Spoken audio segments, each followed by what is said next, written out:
花费1个月的工资在米其林餐厅勉强能吃饱。那今天就带大家看看到底是被老板坑了，还是真的物超所值。率先上来的开胃菜，以薄脆的墨鱼和绿韭菜巧妙搭配，韭菜呢在锅中轻轻煎制，散发出诱人的香气。随后呢就附上一层薄切的墨鱼片。在热力作用下，墨鱼迅速收缩，就形成一个完美的卷。半熟的韭菜和墨鱼的组合被迅速切成小段，方便一人独享。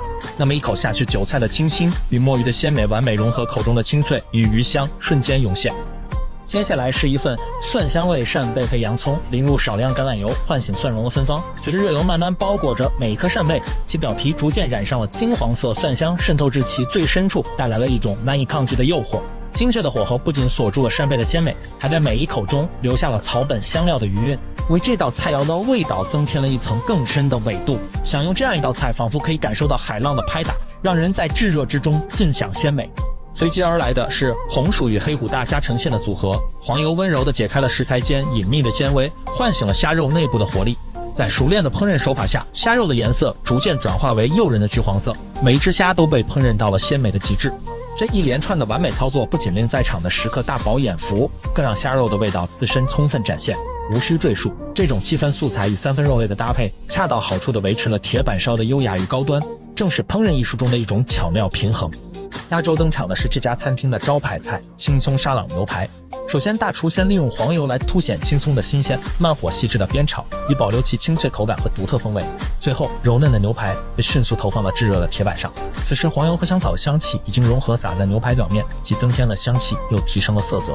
青葱的味道与口感俱佳，简单的加上一点烧酱，便能让味道达到极致。当牛排在铁板上翻滚时，它的外表逐渐变得焦褐，这时撒上少量的高度白酒，为牛肉增添了一抹淡雅的酒香。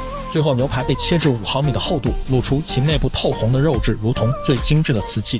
大厨继续用热油覆盖肉块的每一个缝隙，使得过剩的血水迅速蒸发，香气四溢。这样的牛排在口感上与金枪鱼的腹部肉相似，入口即化。这道菜肴的精妙之处在于它那粉嫩且带有血丝的呈现，保证了汁水的充沛和每一口的爆汁体验。为了满足顾客对美食的追求，这家铁板烧餐厅提供的不仅仅是主菜，还有老板特别加送的蛋炒饭。这份看似简单的赠品，实际上是对厨师技艺的一大考验。在铁板烧的艺术中，米饭和鸡蛋的处理需要对温度的精确掌控，稍有不慎，饭粒便可能真结成块，影响口感。然而，在这位师傅的铁铲下，米饭被炒至完美的金黄色，而又散发着诱人的香气。随后出场的是一道精致的消腻甜品焦糖香蕉船。那么在制作过程中，香蕉在持续的高温中慢慢膨胀，充分吸收热量。